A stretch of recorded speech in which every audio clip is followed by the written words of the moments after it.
자, 이제 명절이 끝났습니다. 내일부터는 달력 색깔이 빨간색이 아니라 검은색입니다. 네, 굉장히 아쉬운 분들도 많이 있으실 거고, 아이고, 명절 드디어 끝났다 하시는 분들도 계실 건데, 만일 설에 어떤 인간관계에서 참 아쉬움이 많으셨다면 예배를 드리면서 주님의 위로를 경험하고 다 털어버리시기를 축복하고요. 그리고 또한 너무 즐겁게 보내셨다면 우리가 이제 내일부터 다시 이제 검은색 달력으로 돌아가기 때문에 내 마음 상태를 보시면서 내가 주님 앞에 올바로 그리스도인이었는지 아니면 이제 너무 즐겁게 놀아서 세상 사람으로 이제 확 변해버렸는지 이제 본인을 확인하시면서 예배를 드리시고 그 가운데서 그리스도 중심으로 다시 회복되고 일상으로 돌아가시기를 간절히 바라겠습니다. 우리가 명절을 지나고 나서 인간관계를 보면 스트레스를 받을 때는 안 좋은 사람과 내가 불편한 사람과 불편한 관계를 했기 때문에 많은 스트레스를 받는 경우가 있죠. 불편한 가족을 만나거나 불편한 사람들을 만나거나 그래서 좀 더 다툼으로 번지기까지 하면 굉장히 명절이 불편해지겠죠. 또 반대로 좋은 사람과 만나서 좋은 대화를 나누고 좋은 이제 대화가 오고 가면 상당히 기분이 좋을 때가 있습니다. 심지어 우리 그리스도인들은 가슴에 명찰 달고 사잖아요. 그리스도인이다라고 명찰 달기 때문에 이 명절에 겪는 인간관계에 있어서 우리가 취해야 되는 행동의 벽이 조금 더 높습니다. 일반적인 세상 사람들은 우리 그리스도인이라는 명찰 달고 있는 사람들한테 바라는 것들이 조금 더 높잖아요. 세상 사람들은 우리가 조금 더 양보하고 조금 더 온화하고 조금 더 사랑이 많고 이런 것들을 은연중에 대화 가운데 바라고 있죠. 근데 이건 세상 사람들뿐만 아니라 그리스도인들도 마찬가지입니다. 그리스도인이 다른 그리스도인을 보더라도 저 사람이 조금 더 온화했으면 좋겠고 조금 더 예수님을 닮은 성품이 나타났으면 좋겠고 이런 것들이 우리가 인간관계에서 계속 나타나는 거죠. 그런데 우리는 어쩔 수 없습니다. 그리스도인이라는 명찰 가슴에 달고 살기 때문에 그리스도인으로서 인간관계하는 게 참 어렵지만 어쩌겠냐 하면서 하고 살고 있죠. 로마 시대의 인간관계 진짜 어렵다라고 느껴지는 게 성경에서 한번 봤는데 베드로 후서 이야기에 보면 그 로마 시대에는 가부장적인 중심 사회였습니다. 얼마나 가부장 중심 사회였냐면 아빠가 믿는 신을 모든 가족 구성원이 다 믿어야 됐습니다. 이게 로마 시대였습니다. 이게 아예 법이었는데 이 법이 조금 더 강조화돼 가지고 그 당시에 로마 시대는 종들이 많았죠. 그 종들도 그 집주인이 믿는 신을 믿어야 됐습니다. 그러니까 이 그리스도인들 종들이 얼마나 핍박을 많이 받았는지 눈에 선하겠죠. 이렇게 그리스도인들 종들이 핍박을 많이 받을 때 베드로전서 2장 19절에 이렇게 이야기를 합니다. 하나님을 생각함으로 슬픔을 참으면 이는 아름다우나 라고 말입니다. 이게 도저히 못 참을 것 같은 인간관계 속에서도 저 사람을 하나님이 구원하시기로 그렇게 한다면 우리가 조금 더 참자, 조금 더 인내하자. 베드로 시대에는 이런 핍박을 받으면서도 우리가 하나님 생각함으로 참자. 이렇게 이야기를 했습니다. 우리도 마찬가지죠. 하나님이 저 사람을 구원했으면 좋겠고 그런 인간관계 속에서는 속에서 아주 부글부글 끓어오르는 것이 있어도 참자 이러면서 넘어가는 인간관계들이 있습니다. 제가 생각하기에 인간관계에는 정답은 없는 것 같습니다. 각 사람의 형편도 다르고 성품도 다르고 모든 것이 다르기 때문에 정답은 없을 거라고 생각을 합니다. 그리고 인간관계에 대한 이야기라면 사실 제가 이 자리에서 강단에서 이야기하는 것보다는 제가 여러분들한테 배워야 되는 게 더 많다고 저는 스스로 생각합니다. 심지어 청년들이랑 대화를 하면서도 저 어린 친구가 저렇게 깊은 생각을 하는구나, 배워야겠다 이런 것들이 참 많이 느껴지는데 저는 오늘 인간관계에 대해서 이야기를 하려고 그러는데 어떤 스킬을 이야기하려는 게 아닙니다. 저는 인격적으로 그렇게 됨됨이가 좋은 사람이 스스로 아니라고 생각하기 때문인데요. 다만 우리 그리스도인이라면 내가 인품이 좋고 좋은 사람이건 나쁜 사람인 걸 떠나서 우리 그리스도인이라면 인간관계를 맺어야 될 때 신앙적인 요소가 분명히 있기 때문에 그 한 가지만 이야기를 나누고 내려가 보려고 합니다. 제가 준비한 말씀은 사무엘하 3장의 전체 이야기를 오늘 하려고 그러는데요. 사무엘하 3장의 시작에는 두 명의 인간관계가 먼저 등장을 하는데 이스보셋과 아브넬이라는 인간관계입니다. 이스보셋은 사울 왕의 아들입니다. 사울 왕과 요나단이 전사한 후에 이스보셋이 이 사울 왕의 뒤를 이어서 왕이 돼요. 그리고 아브넬이라는 사람은 사울의 친척인데 북쪽 지파의 군대 장관이었습니다. 그래서 아브넬은 사울과 사촌 관계에 있는 사람이기 때문에 이스보셋과 이제 가족 관계에서는 윗사람이죠. 하지만 명확하게 이스보셋은 이제 왕이고 아브넬은 신하입니다. 이 군신 관계는 명확하게 지어져 있죠. 하지만 성경을 보니까 이 둘은 일반적인 신하의 왕과 신하의 관계를 이제 벗어나는 관계를 맺고 있습니다. 사무엘하 3장 6절에 보니까 사울의 집과 다윗의 집 사이에 전쟁이 있는 동안에 아브넬이 사울의 집에서 점점 권세를 잡으니라라고 아예 기록을 하고 있습니다. 이 다윗이 헤브론에서 다스리고 있을 때 이제 북쪽에 이스라엘과 계속해서 이제 다툼이 있었는데 그때 이스보셋이 북쪽의 왕이 되었고 아브넬이 군대 장관이었을 때 아브넬이 이 북쪽에서 점점 실권을 잡고 있었다라고 성경은 기록하고 있습니다. 이 사울 왕이 죽은 후에 군대 장관이었던 아브넬이 이스보셋이라는 사울의 아들을 왕으로 세워요. 그러니까 이게 인간관계가 얼마나 어렵겠어요. 껄끄럽고. 아브넬이 실권을 잡는 게 어찌 보면 당연한 수순이었을 수도 있죠. 근데 이렇게 실권을 잡은 아브넬이 죄를 짓습니다.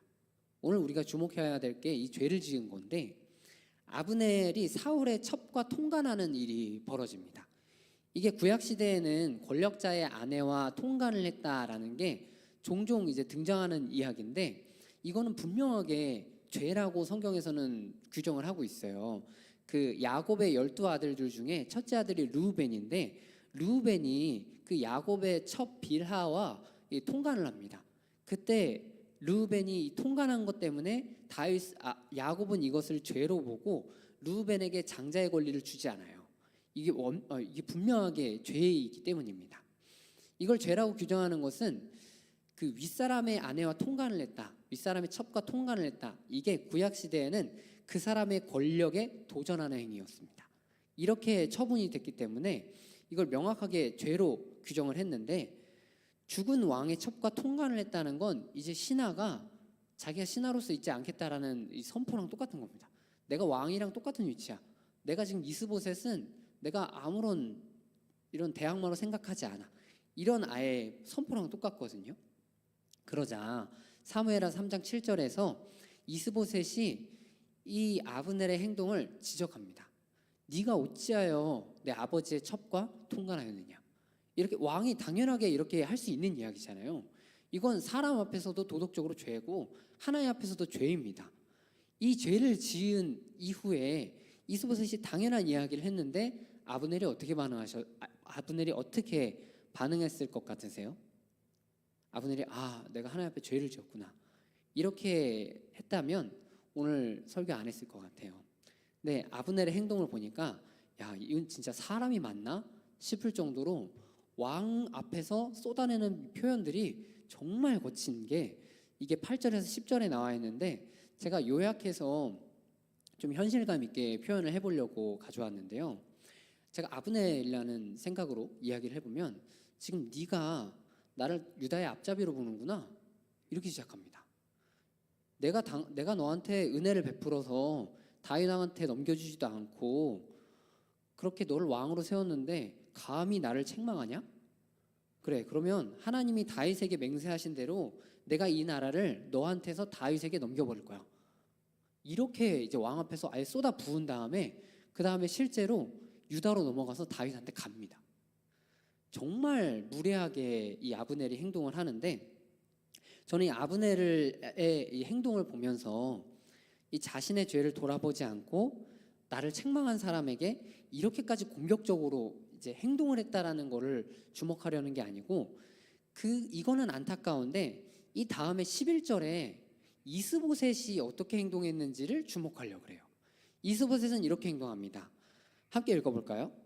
이스보셋이 아브넬을 두려워하여 감히 한마디도 대답하지 못하니라. 아멘. 아브넬이 죄를 지었고 아브넬이 하나님 앞에서도 죄를 지었는데 이 아브넬의 공격적인 성품, 그리고 아브넬이 가지고 있는 권력, 그리고 자신의 위치, 이런 것 때문에 아브넬이 두려워서 더 이상 아무 말도 하지 못했다. 아무런 조치도 취하지 못했다. 이게 이스보셋의 지금 상황이에요. 어찌 보면 이런 행동들이 우리의 모습과도 겹쳐 보이기도 합니다. 세상 사람들이 때로는 분명히 죄를 지었는데도 공격적으로 나오고 무례하게 나오고, 우리는 이런 상황 속에서 때로는 그래 내가 그리스도이니까 그냥 참고 넘어가자 이럴 때도 있는데, 이게 비겁하게 나올 때도 있습니다. 저 사람의 권력, 저 사람의 힘, 저 사람의 성품 때문에 내가 사실 안에서 비겁하게 아무 말도 하지 못하고 그냥 침묵하고 참고 넘겨버리는 때가 있을 때도 있죠. 그것 외에도 사실 굉장히 공격적으로 나오거나 아니면 어떤 이와 반대로 너무 친한 사람, 이런 사람과 있을 때는 이거 어떻게 해야 되냐, 그리스도인으로서 고민될 때가 참 많아요. 너무 가까운 사람에게 뭐라고 하기도 그렇고, 너무 공격적으로 나온 사람에게 또 내가 이렇게 싸울 수도 없고, 이런 관계에서 굉장히 고민될 때가 많은데, 저는 이 11절 읽고 나서 사무엘하 3장을 쭉 읽어봤는데 이 다음에 또 다른 인간관계가 나오면서 비슷한 인간관계에서 다르게 행동한 게 기록되어 있는 게 참 재밌어서 여러분들한테 가져왔습니다. 이스보셋과 아브넬의 관계가 무례하다라고 저는 표현을 했는데, 이 다음 다윗과 요압의 관계가 오늘 우리가 읽은 본문 말씀인데요. 이 다윗과 요압의 관계에서도 굉장히 무례한 장면이 나옵니다. 오늘 읽은 말씀은 다윗과 요압 사이에서 일어난 이 첫 번째 인간관계의 문제인데요. 우리가 알다시피 다윗은 왕이죠. 그리고 요압은 군대 장관입니다. 굉장히 중요한 사람입니다. 다윗의 군대에서 정말 핵심적인 임무를 하는 사람인데요. 방금 전까지 언급한 아브넬이라는 사람, 이 아브넬이라는 사람이 주도한 그 이스라엘과 이 남쪽 유다와의 전투에서 요압의 동생을 아브넬이 죽입니다. 그러니까 아브넬만 생각하면 요압은 피가 거꾸로 솟는 그런 사람이에요. 근데 아브넬이 지금 이스보셋에게 완전 쏟아부은 다음에 다윗한테 찾아와서 다윗에게 이스라엘을 넘기겠다, 이렇게 아예 선포를 합니다. 그렇게 외교를 펼치고 나서 아브넬이 다시 이스라엘로 돌아간다라는 이야기를 요압이 들어요. 요압이 다윗한테 와가지고 아브넬이 평안히 돌아갔다고 이 이야기를 듣고 나서는 피가 거꾸로 쏟았던 것 같아요. 완전히 앞뒤 안 가리고 눈이 돌아버렸던 것 같은 느낌으로 저는 성경을 읽었는데, 요압이 이 이야기를 듣자마자 다윗이 있는 장막에 와가지고 다윗한테 아예 쏟아붓습니다. 엄청 다윗에게 쏟아붓는데 왕을 찾아와서 왜 그냥 돌려보냈냐, 그는 거짓말하는 사람이고 왕을 속이려고 찾아온 사람이다, 항복하려는 게 아니고 왕이 어떻게 지금 우리가 이루어져 있는지 정탐하려고 온 거다. 모든 울분을 그냥 다윗한테 막 쏟아버려요. 이게 왕이랑 신하랑 거꾸로 된 것 같이 그냥 이제 막 가르치고 쏟아붓고서는 장막을 나오자마자, 제가 요압이 피가 거꾸로 솟았다라고 표현을 한 게 장막을 나오자마자 자기 부하들 시켜서 아브넬 어디로 갔는지 찾게 시킵니다. 그리고 아브넬을 다시 돌아오게 한 다음에 무슨 일이 있었는지 3장 27절에 기록되어 있는데요. 이것도 한번 천천히 같이 읽어보겠습니다. 아브넬이 헤브론으로 돌아오매 요압이 더불어 죄를 말하는 시 그를 데리고 성문 안으로 들어가 거기서 배를 찔러 죽이니 이는 자기의 동생 아사엘의 피로 말미암음이더라. 아멘. 왕이 아브넬을 통해서 이스라엘 이제 어떻게 보면 흡수하는 이 외교 정책이 선포된 거잖아요. 하지만 요압한테는 이게 중요한 게 아니었어요. 요압에게는 다윗이 이스라엘 흡수하는 것보다 더 앞에 있었던 건 내 동생 아사엘 죽인 놈 내가 가만 안 둬. 이게 왕이 뭘 하든 간에 이게 먼저였습니다.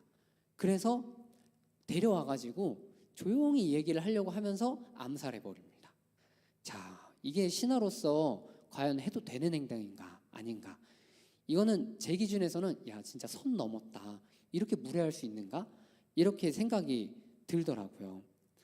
이게 요압의 사실 성품입니다. 이런 사건이 이 한 가지로 끝나지 않아요. 나중에 압살롬이 도망갈 때 다윗이 압살롬 죽이지 말아달라 이야기하는데 요압이 쫓아가서 죽입니다.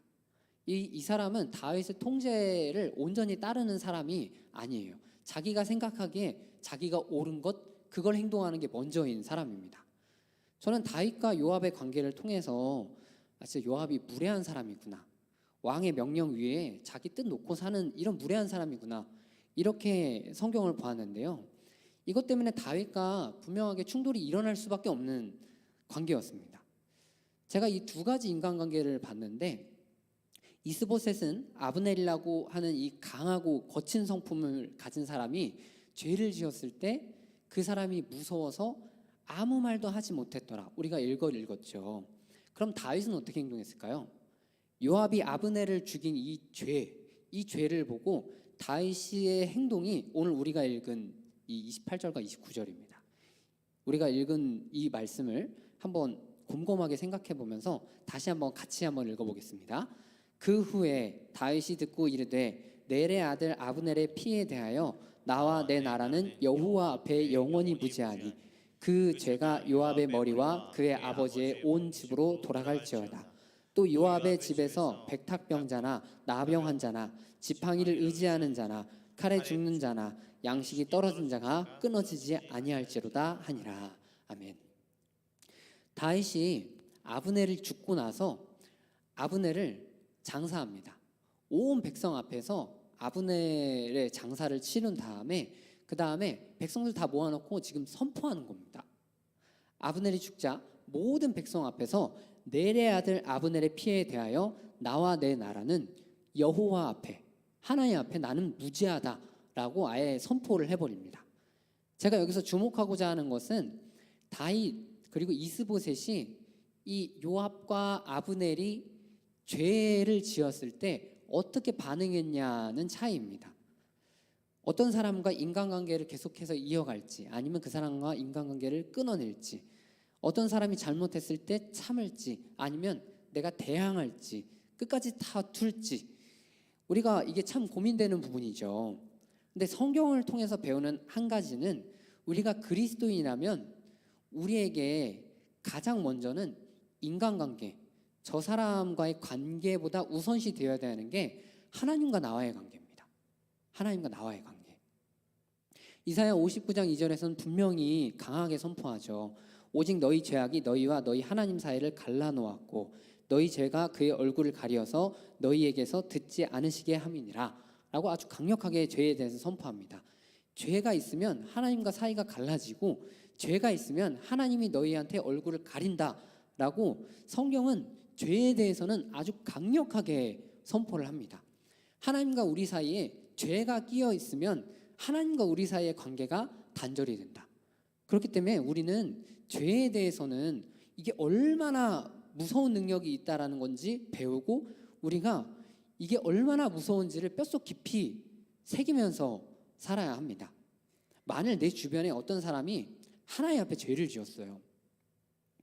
그러면 그 사람의 세상에서 가지고 있는 직분이나 권력이나 그 사람의 성품이나 이런 것 때문에 내가 친하다, 불편하다 이런 것 때문에 참고 넘어가야 될 것, 무조건 그냥 참고 넘어갈 것 이런 것이 아니라 내가 그리스도인이라면 그 사람의 관계를 끊는 게 아니라 그 사람의 죄에 대해서 끊는 겁니다. 다윗은 말하죠. 아브넬이 죽은 것에 대해서 나와 내 나라는 여호와 앞에 무죄하다. 아주 강하게 온 백성 앞에서 그냥 선포합니다. 그를 죽이고 피를 흘린 모든 죄악은 모두 요압의 머리로 돌아갈 것이라. 이렇게 아주 선포하죠. 사무엘 하에서만 다윗과 요압의 인간관계를 보면 요압이 다윗을 찾아와서 이 신하로서 하면 안 되는 이 무례한 행동, 이 다 쏟아붓는 행동을 해도 다윗은 성경에서는 특별한 행동을 했다고 기록하지 않아요. 어찌 보면 참았을 수도 있다라는 게 성경을 통해서 볼 수 있는 다윗의 성품이죠. 하지만 분명히 다윗은 요압이 죄를 지으니까 죄를 지은 거에 대해서는 하나님과 자신과의 관계를 강조합니다. 그리고서는 요압이랑은 아예 선을 그어버리죠. 그리스도인의 성품이 우리가 아무리 하나님 앞에 정직하고 사람 앞에서 온유하고 사람 앞에서 좋은 성품을 가졌다 할지라도 우리가 세상을 살아갈 때 다 좋은 사람만 만나는 거 아닙니다. 하나님 앞에 죄 지은 사람도 만나고 악한 사람도 만나고 좋은 사람도 만나고 성품이 굉장히 훌륭한 사람도 만날 수 있습니다. 대부분의 인간관계에서는 저보다 여러분이 훨씬 더 지혜롭게 행동하실 수 있을 것을 저는 믿습니다. 하나님께서 주신 지혜, 그리고 여러분들이 살아왔던 삶의 경험, 그리스도인으로서 겪었던 모든 것들을 통해서 지혜롭게 인간관계를 해나가실 줄 믿습니다. 그렇기 때문에 저도 많은 성도님들 보면서 인간관계 정말 저렇게 해야 되는데 하면서 배우려고 노력을 많이 하는데요. 그러나 인간적으로 부족한 이 종이 딱 한 가지만 요청드리자면, 죄를 지은 상대방에 대해서, 하나님 앞에 죄를 지은 상대방에 대해서는 우리가 하나님 앞에 태도를 분명하게 하자, 이것입니다. 다윗과 요압의 관계, 이스보셋과 아브날의 관계처럼 우리가 살면서 어려운 관계 참 많습니다. 이스보셋이 아브넬 없이 어떻게 나라 꾸려 나가겠습니까? 다윗이 요압과의 관계에서 이 사람 끊어내고 어떻게 나라 운영하겠습니까? 하지만 다윗이 요압과의 관계에서 명확히 했던 것 한 가지는 요압의 죄에 대해서는 끄는 것입니다. 우리가 이것은 분명하게 신앙생활하면서 기억해야 됩니다.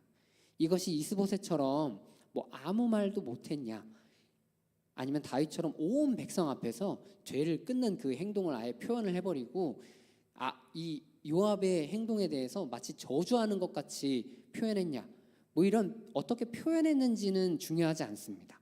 그거는 각자의 상황과 형편과 각자 놓인 인간관계에 따라서 다 여러분들이 지혜롭게 표현할 수 있겠죠.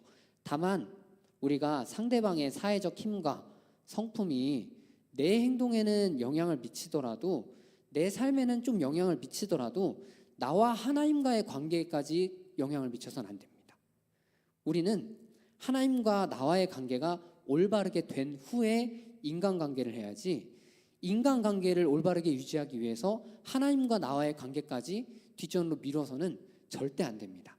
즉 이스보셋이 잘못 행동을 했다라는 것은 그가 아브넬이 무서워서 하나님 앞에 정직하지 못했던 것 때문입니다. 다윗은 나와 하나님과의 관계에서 하나님 앞에 아브넬의 죽음, 아브넬의 핏값에 대해서는 자기와 무관하다라는 것을 명확히 표현하기 위해서 이런 행동을 한 것뿐입니다. 이처럼 우리도 사람 앞에서 어떤 모습으로 보여질지를 굉장히 중요시할 수 있죠.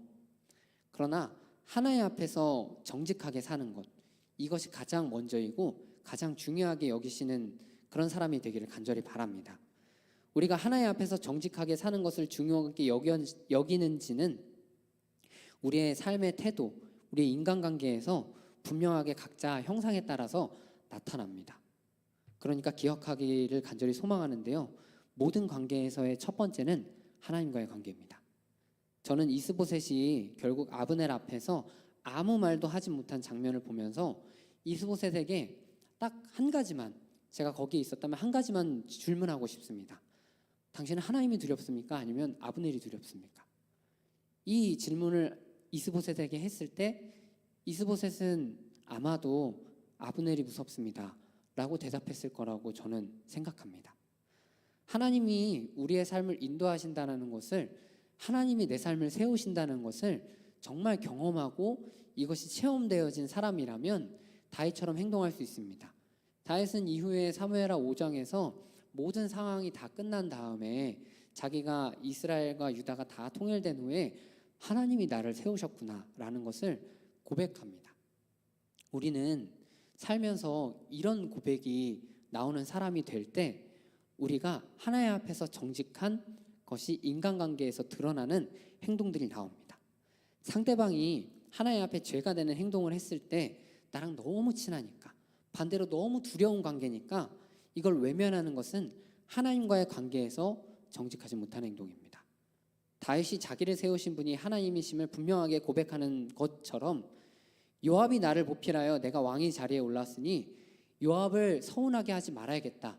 이런 것이 먼저 우선시되는 게 아니라 하나님 앞에 요압이 죄를 지었으니 요압의 죄에 대해서 나는 분명하게 끊고 행동할 것이다. 이것이 다윗이 취한 행동입니다. 그러니 우리도 살면서 분명하게 고백할 줄 알아야 됩니다. 나를 세우신 분이 누구십니까? 나의 인생을 세우신 분이 누구십니까? 하나님이시라면 사람이 지은 죄 앞에서 분명하게 이스보셋이나 다윗이나 이 둘이 다르게 행동한 것처럼 우리도 분명하게 행동할 것입니다. 이스보셋의 왕위를 하나님이 세우셨다면 그것이 본인의 입술을 통해서 고백되어진 것이라면 아브넬의 이런 행동 앞에서 다르게 행동했을 거라고 저는 믿습니다. 아브넬과의 관계가 망가져도 결국 나를 인도하시는 분이 하나님이심을 분명하게 믿는다면 다르게 행동할 것입니다. 우리의 인간관계도 그렇습니다. 어떤 사람과 관계가 좋든 관계가 나쁘든 그것은 오늘 말씀과 사실 깊게 연관이 있지는 않습니다. 오늘 나눈 것은 우리가 하나님과의 관계를 가장 중요하게 여긴다면 내가 하나님 앞에서 정직해야 될 때 그것을 구분하고 행동할 수 있게 된다는 것입니다. 상대방의 어떤 행동에 내가 기쁜 나쁜 것과 하나님 앞에 그것이 죄가 되는 것과 이것을 구분할 줄 아는 신앙인이 되시기를 바랍니다. 하나님이 싫어하는 일이라면 인간관계에서의 소중함과 불편함 같은 것을 뒷선도 밀어두고 다윗처럼 단호하게 행동할 수 있는 믿음의 태도가 우리의 삶에서도 나타나기를 간절히 소망합니다. 우리의 삶은 분명히 하나님이 세우십니다. 우리에게 가장 중요한 관계는 하나님과의 관계입니다. 그것을 중요하게 여겨주시기를 소망합니다. 저는 다윗이 하나님 앞에 정직하게 행동하려 했기 때문에 이 믿음을 저는 오늘 본받고 싶어서 오늘 말씀을 나눴습니다. 저와 여러분의 삶에서도 하나님 앞에 정직하게 사는 모습이 인간관계 속에서도 드러나는 그런 사람이 되기를 간절히 바랍니다. 그렇게 하나님 앞에 정직한 모습으로 살아갈 때에 다윗과 같이 우리의 삶이 하나님이 세우셨다라는 고백이 삶에서도 넘쳐날 것입니다. 하나님 앞에 정직하게 사는 우리 모두가 되기를 주님의 이름으로 간절히 축복합니다.